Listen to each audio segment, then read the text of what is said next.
Well, hello YouTube, it's me Fortmaster, and welcome to a new reaction, and this one's a bit exciting. This is how Deltarune kinda relates back to Undertale, and this is by artsyrean, and I'm a bit excited for this one because I didn't know artsyrean had a YouTube channel, let alone did Deltarune and Undertale videos. So if you don't know who artsyrean is, I discovered them, I think it's them, or is it her? I don't know, we'll see when the video starts. But I discovered them when I came across their their comic on Twitter. And it was a comic, I think, if I remember correctly, it's called Professor Megalo or something like that. But basically, it's what if Alphys gained the ability to remember, you know, the events between resets, and became and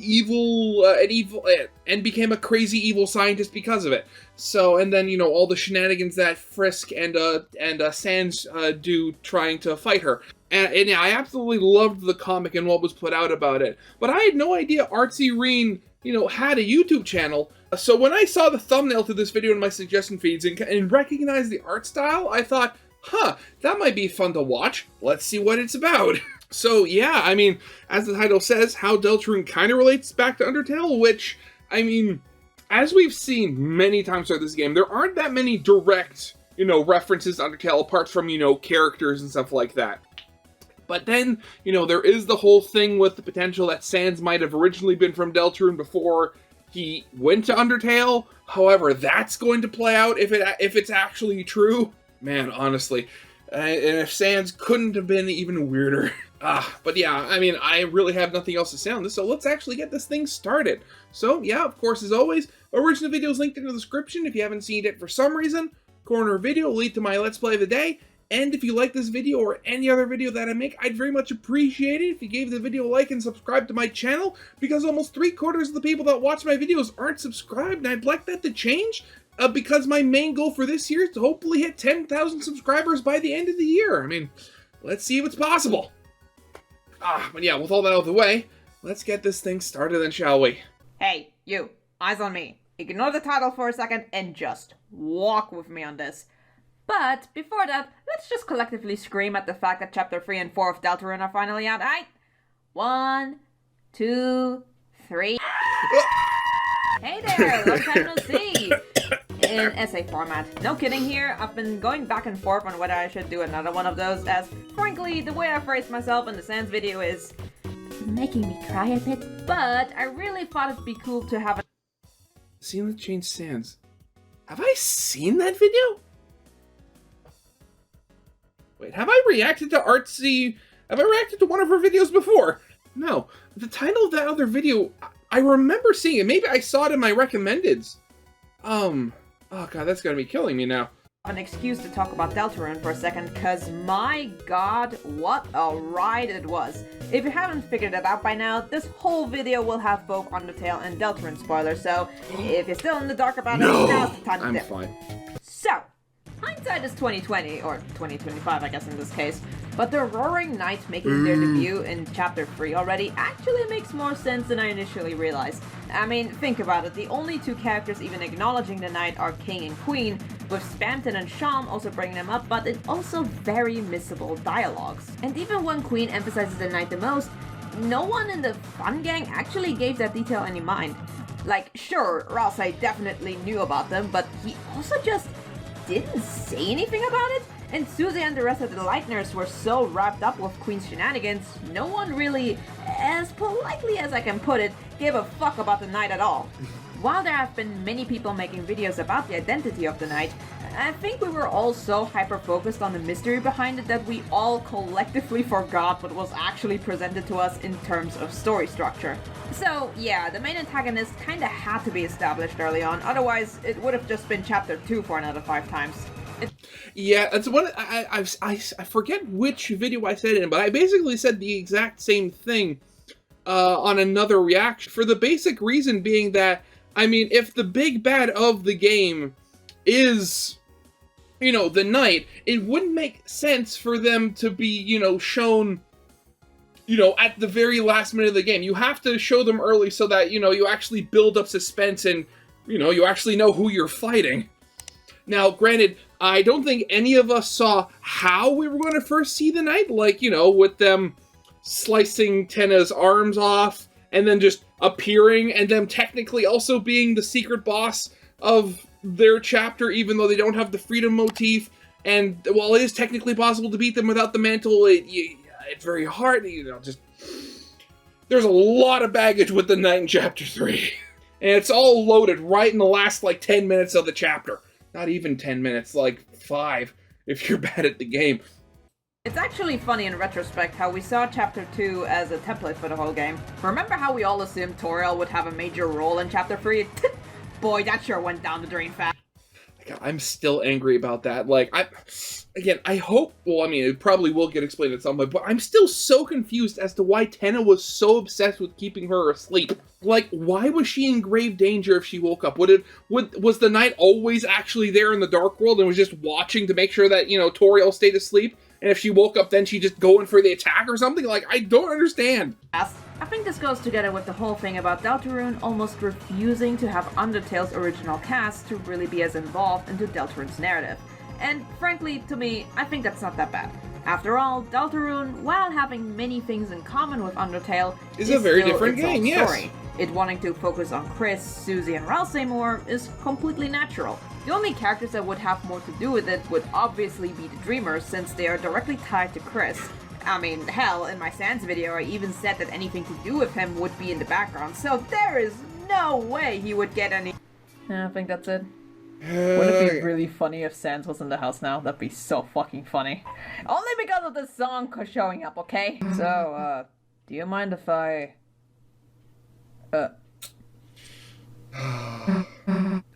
Chris?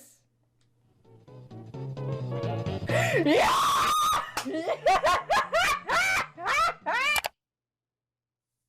So, things have certainly happened. Ladies and germs, let me make a case on how Deltarune kinda relates back to Undertale and why the jitterbug scene is actually more significant than you might think.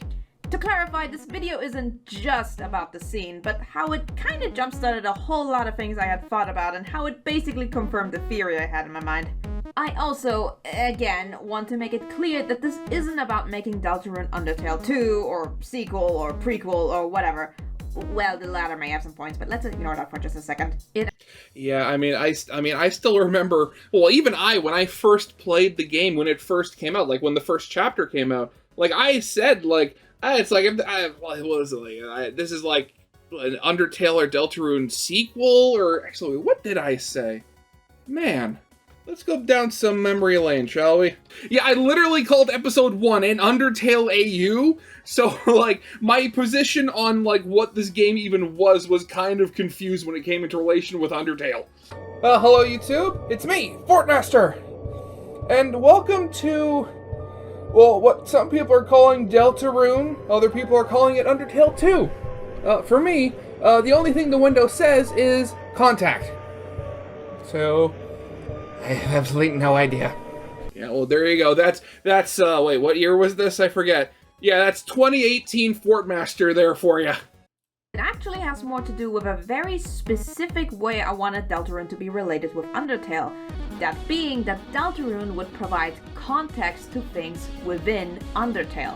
Nothing direct or spoken out loud, but that would give you some food for thought about something that maybe wasn't clear before, or makes you look at something in a new light. Don't know what I'm talking about? Great, then I have an excuse to ramble for 30 minutes. I am grateful to Deltarune for a lot of things, but if there's one thing that I was the happiest about, is Chapter 4 giving me the perfect example of what I mean.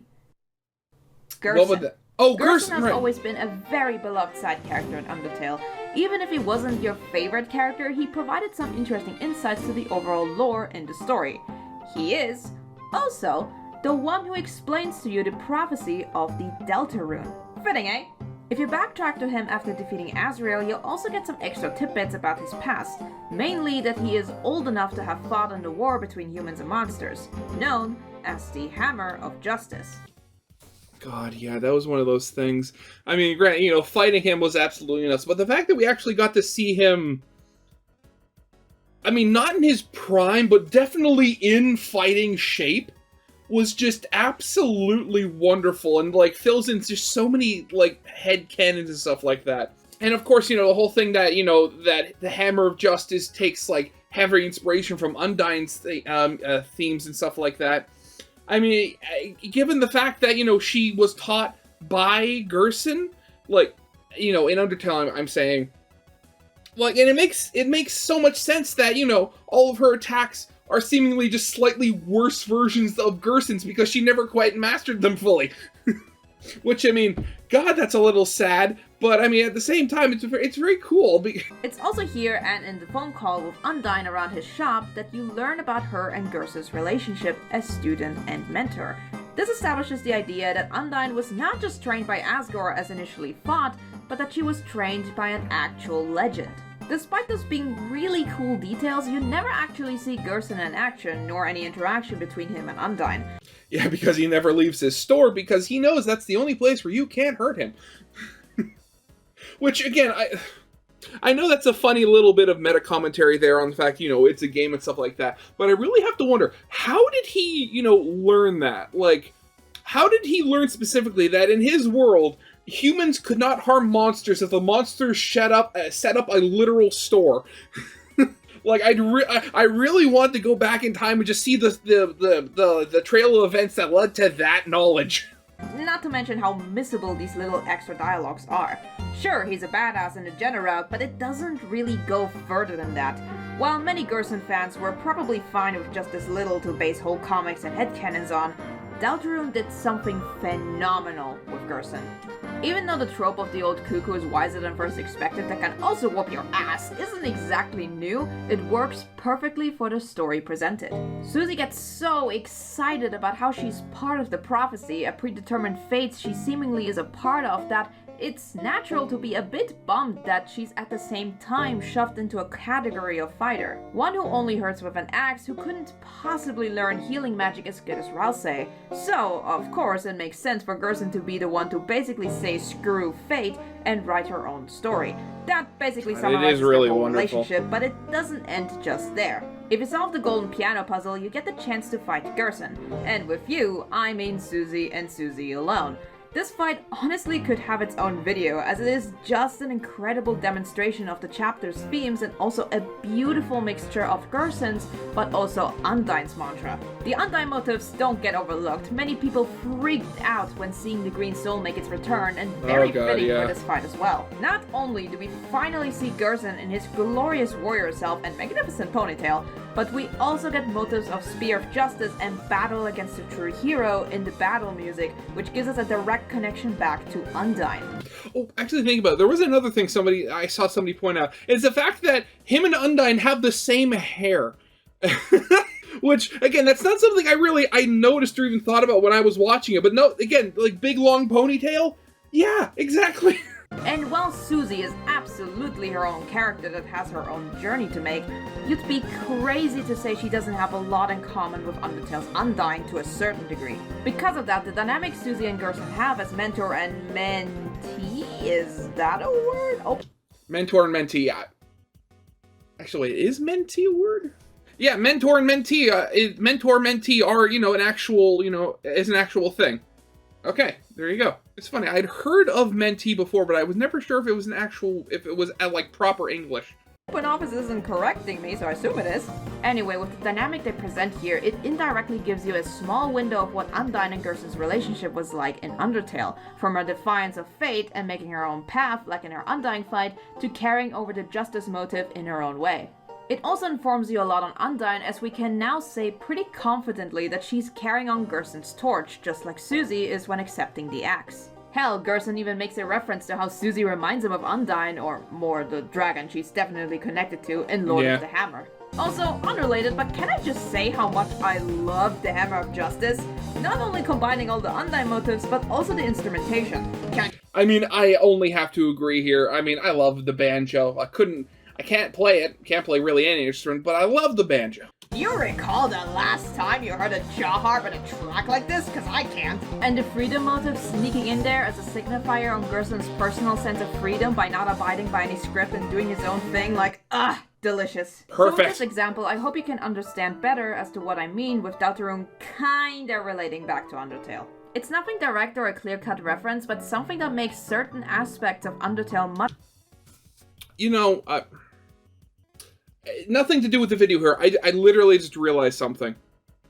So, I've never said publicly, but the one thing that has always kind of annoyed me a little bit about Gerson in chapter 4, nothing like story-wise or anything, but it's more the fact that his skin color doesn't match that of, you know, in Undertale. Like in Deltarune in the Dark World, he's like a very dark shade of green, while here in Undertale, when you see him, he's more of like a browny shade of green. But I only now just realized and remembered the fact that when you went into a dark world, you know, your color palette changes. Honestly, that and the fact he doesn't have purple hair, like, I didn't even connect that before. I mean, also, there may be the fact that, you know, he's a darkener, and, like, not a lightener as well, so that might be thrown into a little bit, but yeah, excuse me for having a personal revelation here. Much richer with Deltarune's implications on things, specifically its characters. One thing that I'm sure people have talked about already is how the Undertale cast provide a bit of an insight how much the underground had affected them, and how the absence of it has changed these characters drastically. It almost makes them feel one-dimensional with the lack of baggage they used to carry, when in reality they haven't really changed that much. It just feels more simplified due to the lack of conflict they used to have, and also, as mentioned, the story of Deltarune having little to do with them individually. Alphys is still very anxiety-ridden, but not to the same degree as she was in Undertale. I mean, she's willingly teaching high school students, that is bound to be stressful as hell. She has a bit of a connection with Toriel, but more as a work colleague it seems. She's a bit more acquainted with Asgore, but we haven't really seen them interact much either, so right now she just feels like the archetypical awkward teacher. Undyne seems to not have been close to Gerson or Asgore even, so that sense of justice and pride she's known for in Undertale isn't really there. Which is weird, given that you'd think, I mean, granted, we have no idea how, you know, the police force was when, you know, Asgore was the chief of police before, but you'd think that, you know, she'd know Asgore simply because, like, she was his subordinate before. Unless she was, like, brought in from out of town when they needed a new police chief because, you know, Hapstablook just, you know, isn't a good cop. As if it just wasn't taught to her, and it feels more like her wanting to use her position as a cop to beat up criminals and do whatever she wants with the authority she was granted to do so. Evidently from Chapter 3's ending, she will get some importance again, but that's really all there is to her aside the subplot with her and Alphys' beginning relationship. Hapstablook is basically the same as in Undertale, meanwhile Mad Dummy and Mettaton are stuck at home, both showing what they were most likely like before they were able to transition into their respective forms. Mettaton in particular is really saddening as he's clearly too unhappy with who he is that the idea of going outside makes him so miserable. He's clearly lacking that joy of gender affirmation he got from the robot body Alphys had built for him. If you somehow didn't realize Mettaton was trans until now, there you go, I'm not de-wokifying terms for this. And let's not— What? Was he? Okay. I mean, I always knew there was, you know, a fair amount of not gender, but body dysmorphia there. But I didn't realize it was also connected to gender dysphoria. I mean, okay, so thinking about it, it does kind of make sense given that Mettaton's room was all, like, pink and stereotypically girly, so maybe that has something to do with it. I'd never thought of that before. I thought it was just, you know, regular body dysmorphia. Not even get into the absolute tragedy that is the continuous absence of Papyrus. I'm calling it now. Papyrus is literally never going to appear in this game until, like, literally, like, 2 minutes before the credits show. He's just going to be, there's going to be the happy resolution, Papyrus is going to walk on the scene, say hi to Sans, and then just credits. That's going to be it. I'm calling it now. Whatever is going on with him, it almost creates a direct mirror to his Undertale presence. Pacifist doesn't happen without him and his butting into businesses he has no right to be in. Yet in Deltarune, he hasn't even left his house. At this point, you gotta question if Papyrus even exists in Deltarune. Visit my ass, I'm onto you, Toby. Let's now go over Asgore, as frankly his personality in Deltarune is a little odd to me. If I had to give Toby any criticism, it's making Asgore way too interesting at the end of the neutral route, only for him to be made the butt of the joke as the ex-husband in the pacifist ending. It's been a little off to me ever since I rejoined the fandom and had some time to think about it. I wanted to quickly bring this up as I don't want to come off as me dick-riding on Toby's writing, and that there are occasional problems with them. And even more unfortunately for me, it seems to have been planned out from the beginning. Now, obviously, the main difference between the two variations is that Undertale Asgore can acknowledge how far his mistake has gotten, that he'd be fine to just be friends with Toriel. Deltarune Asgore, however, is clinging to dear life to preserve the marriage. By the time of writing this, we still don't know what exactly caused the divorce. It might have to do with Des's disappearance and his resignation of the police force, but we can probably deduce with confidence that it's not these 6 dead humans after declaring war kind of baggage. Not that the divorce needs such a drastic reason, but the way it's presented, Asgore seems to not believe himself to be at fault in it, as he did in Undertale, thus resorting to very unhealthy approaches to fix the marriage somehow. Believe it or not though, it's not actually that out of character. Even though he regretted declaring war after Toriel left, he still went on with the plan despite having had the power to stop it as a king right then and there before it escalated too far. Yes, he ended up being a coward just waiting it out, but he still stuck with it instead of stopping it altogether. It may have been to preserve his people's hopes, but he still stuck to his aggressive passivity. Asgore, as much sympathy as I have for the guy, has a tendency to refuse to let go or back down from things, whether it's a badly thought out revenge on humanity or the idea he could fix his relationship with Toriel. And we see this stubbornness in full force in Deltarune. Wait, go back? Fix his relationship. Oh, wow, okay, I had literally never noticed that before, but when, Toriel's talking to her, I had literally never noticed that her overworld sprite is, you can see her mouth moving. I had never noticed that before. With Toriel. And we see this stubbornness in full force in Deltarune. Even if I don't particularly like it in terms of writing, it still tracks. Now, on to Toriel. Toriel has been, for a lack of a better word, been catching strays. I can't comment on whether or not the scene was well handled with the jitterbug, as I never had parents like this, and I understand that it hit very close to home to some people, so I don't fault anyone for having had a very negative reaction towards it.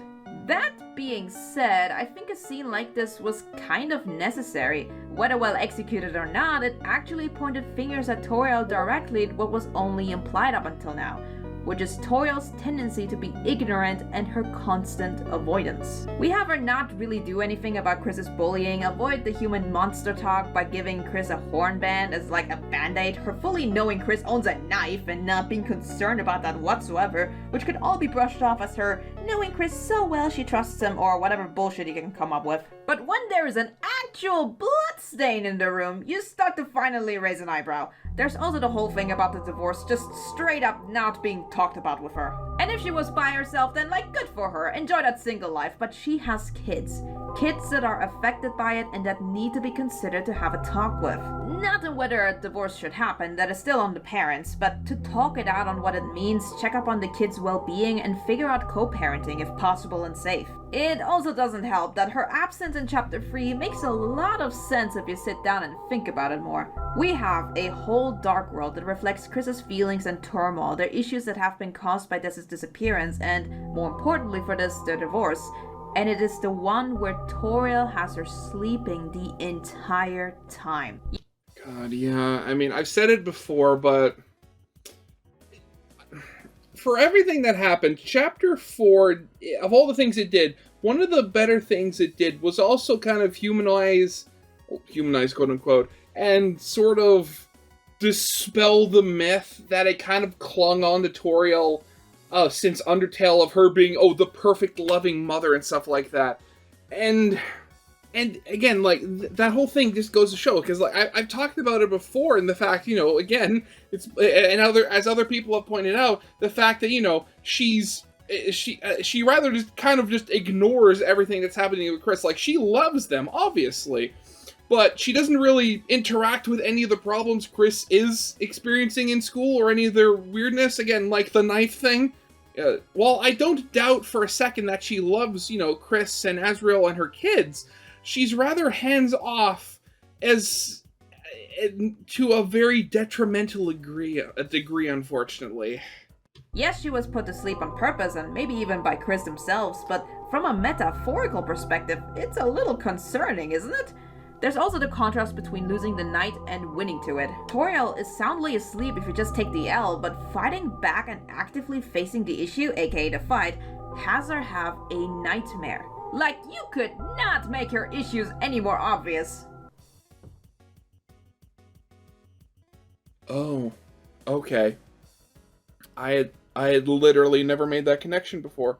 I had questioned in a previous video when the topic came up, like, because I was still confused as to why, you know, Toriel's face looked like she was having a nightmare if you actually beat the night. But the idea that actually confronting the problem instead of ignoring it or just letting it pass by causes her actual pain. Oh, I had never considered that before. Okay. Except Toby did in fact do that. The jitterbug scene has her confirmed to have locked out Chris and Susie without ever telling them that choir practice was cancelled after having clearly seen someone slashing at car tires at night, not asking about where the hell her kid is past midnight, and, of course, her drinking fit. That in particular struck a nerve in many people that painted Toriel in a very, very bad light. Not to mention that even when Chris finally does get home, she and Sans do not even think about toning it down with the music, making it even harder for them to fall asleep. To put it bluntly, Toriel fucked up bad and is a bad parent for this. I wouldn't say it makes her a completely bad person or a bad mother, but it doesn't make her a good one either.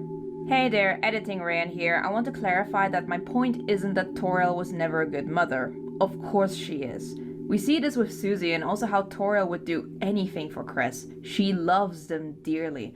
What I just tried to argue is that she isn't perfect and her avoidance of difficult subjects tends to make her not as attentive, which is how she makes these mistakes. Yeah. It's also likely that this is a one-time thing, which is why it is such a shock to see her this irresponsible. Yeah, again, going back to to what I said, well, it's like, again, it's the fact that, again, like, the whole thing, like the night before, the previous night, she had her car tires slashed, and her kid, her only kid that's currently in the house, is out past midnight, like, anywhere unknown, and she's at home drinking with a guy she met just a couple of days ago. Like, yeah, again, that's not a pretty picture. I want to make it clear that I love Toriel and that this isn't supposed to put her in a bad light, just to bring up traits that have been somewhat neglected. I don't think a woman making one mistake or have her act less than perfect one time makes her a bad person altogether.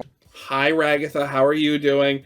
Again, going to the Amazing Digital Circus, like, there were so many people, like, I don't know why they were turning on Ragatha. Because she had one very valid crash out against Jax, you know, the guy that, since episode 1, we've seen been a jerk to literally every single person in the circus. Or abusive. Back to the regular script. I'll touch up on my thoughts on the scene a bit more as we keep going, but hold on a second. Isn't this really strange? Toriel Undertale, the goat who immediately regrets leaving Frisk alone and tries so badly to keep them in the ruins, would never be this irresponsible with her own children, would she? Well, actually, the answer may shock you, as I think the Jitterbug is a perfect representation on what went wrong with Kara. Again, not directly, but it provides you with context. Oh god, thinking about that, yeah, I could already see. I mean, we already saw, you know, the whole thing with Kara. They killed themselves in order to give their soul to the monster so they could go to the above ground, take more souls to, you know, unseal the underground and stuff like that. But, like, why would Kara, like, I mean, like, generally the whole, you know, the thought was that Kara wasn't quite right in the head when they decided to do that. But nobody questions, like, how they even got to that, you know, that mindset in the first place. And, again, while the Dreamers were a very loving family, I mean, I've heard enough horror stories about, you know, adopted kids to know that if you don't handle it properly, the adopted child, even if you do treat them with love and respect and treat them as your own family, they can still harbor feelings about, you know, the fact that they are quite literally different. And if you have somebody like Toriel, who, I mean, we don't know how, you know, the co-ruling when she and Asgore were still married worked out, but I'd imagine, given that Asgore was the king, he took on, it was basically almost like a day job where he'd spend the most of the day away being, the actual sovereign ruler of the nation, and then it would be Toriel that would, end up taking care of them. And seemingly, as maybe a way to not stifle them or smother them, she just took a rather hands-off approach. Like, in the True Lab, almost every single one of those tapes that you can, quote-unquote, watch is just Azrael and Kara together. Like, Toriel and Asgore, neither of them are there. I don't want to make it sound like Kara's, issues were necessarily her fault, but I think what Deltarune provides is an insight on what Toriel was like as a parent towards Kara, that being very loving, but not as attentive as we may have thought. Whatever Kara had against humanity, it is more than obvious that neither Toriel nor Asgore really helped them through this issue. Asgore probably went straight to calling them the hopes of monster kind to unite both races, just like he immediately made Chris the flower messenger for him. And Toriel only provided general motherly care and likely tried her hardest to now make them think about their time on the surface. She might have tried to deflect any questions Kara might have had that would have them explain their emotional state that Toriel brushed over. Thinking that would solve it, not realizing that this just gave room for Kara's darkness to still fester in them. No, this is not a Kara's evil topic, nor is it an everything is Toriel's fault thing. People are complex. But no, what we can do is we can have both of those be true at the exact same time. Never mind. You can see how things didn't really pan out with that method of parenting, and with that, they see their children die, leaving Asgore and Toriel to grieve and succumb to their worst traits. Asgore declaring war without much thought in his anger, and Toriel to isolate herself from the rest of the underground. Okay, so I don't know where else to put this, but I'ma just put it out there. Toriel's main flaw in this whole situation was to not protect the humans outside of the ruins and weaponizing her avoidance as a means for overprotection. Another point you can make is her not trying to stick by her people within the community to figure out how to stop Asgore. Her mistake was not leaving Asgore, nor is she directly responsible for the humans' deaths. We don't know how the monarchy works in Undertale, so there is a chance Asgore as the male king had more power than her, but this is the wokest game you're ever gonna play, so you could argue against that. But even with that, imagine you just lost your child and the next thing your husband does is declare to kill any human that falls down the underground, just like Kara to be killed on sight. Not to mention how a good majority of the new home lord dump were completely on board and even excited about it. Toriel very likely did not just feel disgusted by Asgore, but also the rest of her people that made her not want to have anything to do with it. And we know from the neutral endings that people can and will overthrow their monarch if they are in disagreement over policy. So what the fuck was she gonna do about it for what, 2 weeks maybe? But she could have comforted and cooled down Asgore. Motherfucker, what about her? Asgore should have grieved with her. He pulled the trigger. Why the fuck would she feel responsible for his sorry ass to commit to a really awful plan that directly disrespects one of their dead children? Her leaving should have been a sign for him to stop. Her mistake is in how she handled her own flaws, not Asgore's. Toriel is deeply flawed in both games, but none of them make them worse than Asgore. She is not responsible for his mistakes! And that being said, we're still talking about Undertale here, so none of this, well, most of this doesn't apply to Undertale, Asgore, and Toriel, because again, we don't know the actual reason why they divorced in the first place yet. Okay, misogyny section over. Back to Toriel's avoidance. What I think Deltarune provides is a look at how she used to handle her parenting and how in Undertale she tried to overcorrect her behavior. Her priority now lied in making sure Frisk would not leave her sight, but the bad habit still carries over after leaving Frisk alone for a while. At that moment, she tries her hardest to avoid the topic of Frisk going home, only to be pushed to destroy the ruins exit. Even though her avoidance is still present, it's now utilized for her to be overprotective instead of actively neglectful. It's a result of failing not just Kara, but also the other humans that she couldn't get to stay. This is how the lack of this baggage in Deltarune shows how Toriel is without it, how that tragedy transformed her in Undertale and gives us a much sadder but also deeper understanding for why Toriel is the way she is. It gives us a new perspective on her that humanizes a woman who tried to mend her mistakes but ended up going for something that was just as unhealthy. and I genuinely hope that if not in Chapter 5, then in 6 for her to have a healthier realization in Deltarune to do better in the right way. You can tell these two versions are much more connected also with Toriel's relationship with alcohol. While it was never in the main game, the alarm clock provided Toriel with the same issue. She's not an alcoholic per se, that has a specific medical connotation to it, but she does have a tendency to become very irresponsible whenever she is involved with it. And her drinking when she's alone in the ruins shows her problem with it even further. It is a constant and hopefully a problem that gets addressed soon. God, honestly, it really is horrible. Actually, but honestly thinking about it, just going back to Undertale for a second, where did she get the groceries from? Because, like, it's stated by the fact nobody recognizes her that, you know, she doesn't leave the ruins. Like, where does she get her food? Where does she get the alcohol from? She has a fully stocked fridge. Where's the food come from? Unless she's literally just magicking it up. Sorry, a pointless tangent over. Anyway, with that whole section out the way, you may have noticed the lack of discussion around Sans. Well, yeah, the other half of the equation here. A, he is my favorite with Papyrus, though for obvious reasons I can't include him into this. And B, he is by far the biggest surprise for me in terms of the implications Deltarune carries for Undertale. And I'm only mildly referring to the theory that Deltarune and Undertale Sans are the same person. If any of the characters suffered the most under the simplification due to lack of baggage, it is Sans. A lot of stuff that made Sans so fascinating in Undertale are the implied mysteries with him. Where is he from? What happened to the place he can't go back to? Why can't he teleport or stop time, depending on your headcanon? How much knowledge does he have over resets? His connection to alphas? Why are his blasters labeled Gaster blasters? How is he able to use karma in battle? And, of course, why on earth can he fucking bleed? All of these elements point to Sans having a much richer and tragic backstory that we just don't get to see. Again, that whole thing about, you know, Sans being able to bleed. Again, Susie can bleed too. There's so many things.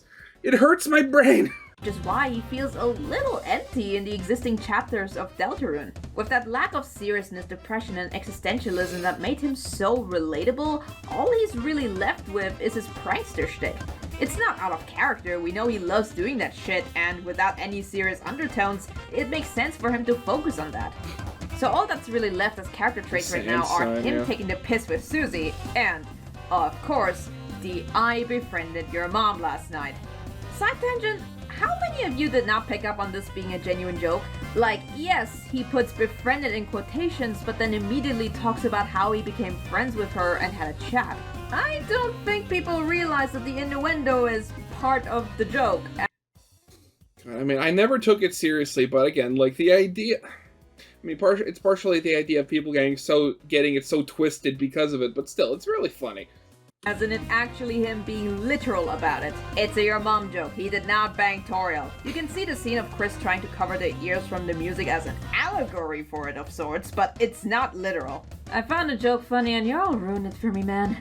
So having only pranks and a your mom joke be your only character traits is a massive downgrade from the Sans that had a tight grip on Tumblr in 2016. It's kind of the reason I thought he wasn't gonna contribute much to the main narrative of Deltarune, as I could not think of how in the world he would get involved. And before I knew it, I was baseball slapped in the face. Before getting into that, there is actually another thing I'd like to point out.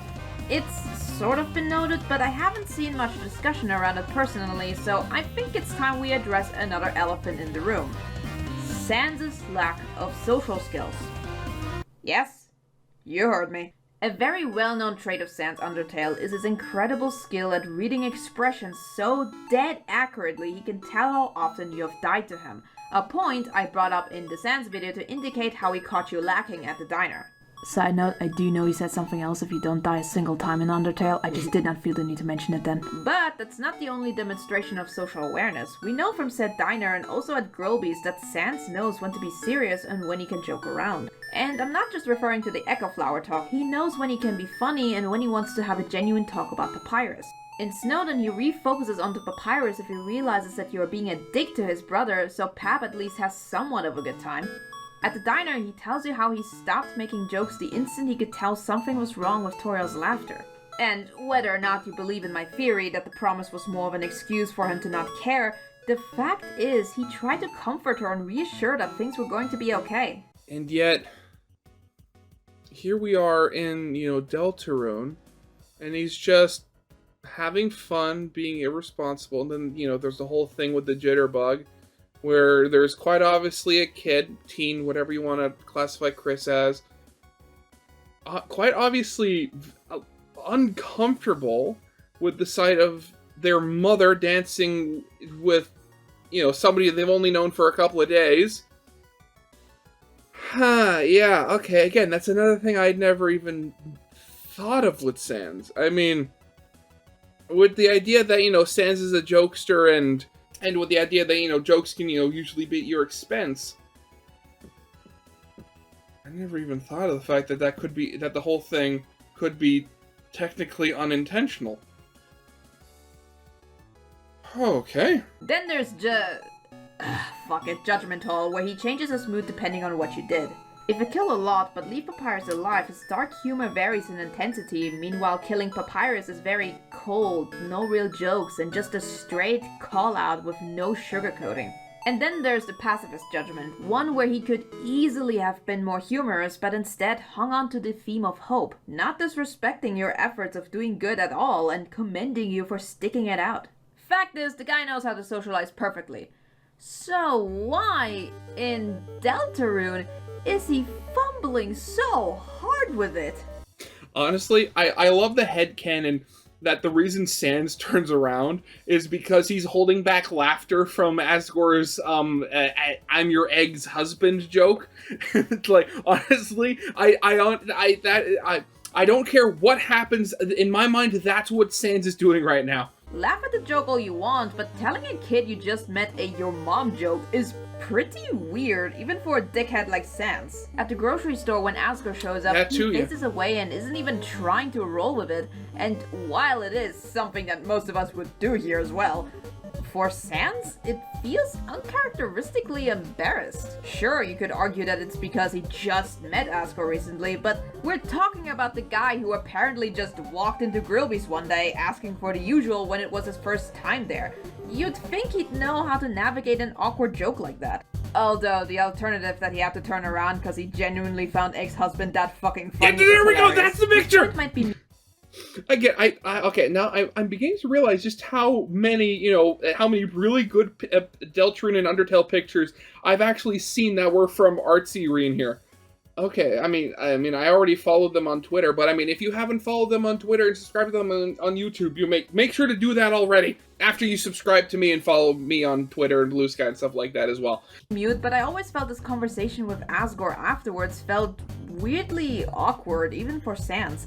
It's not the kind of confidence that we're used to. I might be grasping at straws with this one, but I swear this dialogue feels so unlike him. There's also this exchange with him if you decide to give him Undine's chocolates. When I saw this for the first time, I could not believe it. He deadass needed a minute to collect himself there. He's so taken aback by this action, it takes him a solid few seconds to get what's going on there. That is the most awkward I have ever seen canon Sans. Then there's the thing with Papyrus. I didn't even know about that interaction. Okay, that's something new. Now, Sans does deal with Papyrus's kinda childish side with things like the bedtime stories, but he's held enough respect for Papyrus to just kinda let him discover what to do whatever. In Deltarune, however, he backpedals on the hangout the very next day, as if he realized having him hang out with a random stranger alone wasn't as good of an idea, even if it made for a fun joke. It might be on Papyrus, of course, but could it also be likely that he didn't think it through? Maybe he misjudged how willing Papyrus actually was to just meet anybody to give him company. God, the idea that Papyrus has already been kidnapped by the Knight. Oh god, that sucks. And we don't even know why the Knight wants to kidnap people for. Ugh. That, too, feels weirdly out of character for him. Speaking of out of character, let's now circle back to the jitterbug scene.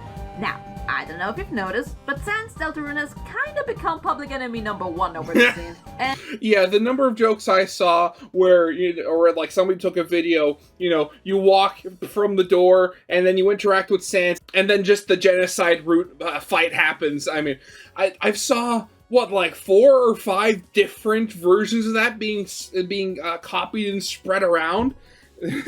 I also saw one joke where it was this you had God, if I posted it on my Discord server. I'll have to see if I can find it again. But it was literally just like, it was the soul, you know, with like looking at Chris and the text box saying, "You are filled with the muscle memory of a fight you've never done before." And while I think some of it is exaggerated greatly, you can definitely understand why. Even though Toriel wasn't being very responsible, she did ask Chris retroactively if Susie was alright, to which Sans just comments that she'll be fine and goes back to turn on the music and resume to dance. Like, Mister, that's the expression of someone who's died twice in a row, cannot tell that Susie was clearly upset and Toriel genuinely worried? Of course he's gonna come off as a dick. We know from Undertale he could have read the room perfectly and yet seems to intentionally brush it off. Yeah. Why? Well, this is where we get into a bit of theory territory. As said, Deltarune seems to provide context to how the circumstances have changed them as people on Undertale, and what they would be like without any of that baggage or character development. So, with that in mind, I have 2 ideas for why Sans acts so different. One is the idea that Sans may have had an experience, whether it be at a lab or his previous home or whatever it could be, where he learned to read social cues and moods as a survival tactic. Like, if he previously failed to identify an anomaly that resulted in him wanting to make sure that never happens again and training his awareness to the max. God, again, gotta pause here. Just, I love Artsy's art. I love her art. And the fact that, you know, she is an artist means that you can actually have, you know, these really good scenes that just appear in the video that emphasize the point. Like, honestly, it's just icing on the cake here. So he'd always be on top of things. That would have to be before he gave up on it a long time ago. That, or possibility 2, the idea that Sans is fundamentally younger in Deltarune. How much younger I could not tell you, but enough to notice a clear difference in maturity. Like, let's say his very late 20s to early 30s. If you think that's too old to be immature, hi, I'm almost 27, I can tell you nobody knows what the fuck we're doing here. How old is exactly yeah, debated. definitely. What is important to explain why I think so is that skill comes from experience. And while some people are more naturally socially skilled, to make it as fantastically accurate as Sans is, there needs to have been quite a life to get it this perfectly. I'm not exactly saying only mature people know how to read the room, I am autistic after all, but even neurotypicals need a lot of socializing to really pick up on things you otherwise wouldn't, and that comes with time and practice. For this idea to work, of course, it would need to be confirmed that Sans Deltarune will become Sans Undertale at some point. After all, Deltarune's timeline seems to show everyone older than they were back in Undertale. That theory hinges a lot on that, of course, but either possibility shows basically the start of Sans's character, and it makes you really curious what it is that had him need to learn to be more socially aware. What event would have needed to transpire for him to need to read people perfectly? What burned him so bad that this uncertainty had him learn this skill in the first place? And what could happen in Deltarune to give a glimpse of what may have happened in Undertale? I thought whatever would be Sans's deal would be discovered by looking around his house or something in Chapter 7 that you wouldn't be able to do without like 8 other convoluted secrets or whatever. Something really... You can only get inside Sans's house if you get every single egg. That's what the eggs are going to be for. Really difficult to put together on a first playthrough, basically. But with how he is now involved with Toriel and the divorce, he might actually get the Birdley treatment, as in a side character getting a big character development as a subplot. Nothing to overshadow the main narrative, of course, but still very significant. I can't tell you what exactly the plot with him will be like. All I know is that it threw all my assumptions, and I didn't even have that many, out the window like papyrus. Because if Sans can get more connected through Toriel, maybe Alphys can get so too for Asgore. Maybe not in the same way, but certainly something. Which would also have to bring an Undyne and hell, maybe Domino into Mettaton being brought in as well. I want to reiterate... Which, how is that going to work? Like, who's going to make Mettaton's body? Like, is it going to be, you know, an actual robot thing? Or is it just going to be, you know, Mettaton's Dark World form? That's going to be, like, drastically different from their Light World form. Again, that it's not about making Deltarune just Undertale 2. but about how Deltarune provides more context for these characters, and now that Sans opened the door for more possibilities, can you blame me for being a little excited how it changes how I view a game I cherished for 10 years? I'd like to use this final section as a moment to talk about the jitterbug scene a little bit. The only thing I would personally change about it is maybe fading over the music with something more neutral to indicate the seriousness of it. Realistically, of course, you just hear the vinyl, but in media like this, music is everything. And Yeah, I mean, it's kind of the thing. Well, granted, with Deltarune and stuff like that, with the piano scene, with the big piano you find in Chapter 4, it kind of brings up the question whether the music that you hear is diegetic or not, because, like, you can play tunes and stuff like that, like, if you play Jevils' tune or something like that, like, Susie and Rousey recognize it as Jevils' tune, so, like, while they were fighting Jevil, the music was playing and they could hear it. And also, again, going back to Chapter 4, literally in the beginning, I was complimenting on how beautiful it sounded with, like, the orchestral, like, choir on top of the music. And literally, as you're walking, you see, you know, the oh god, I'm forgetting, you know, the water princess spirit things, the ones that are in the water coolers. They're the ones that are actually singing. So, like, that might literally not be it, because the music itself is diegetic to the scene. I think it would have helped conveying the conflicting emotions better if the music reflected that mood. Either way, I think what happened is Toriel venting to Sans about her issues with Asgore, school, the holidays, Chris, etc.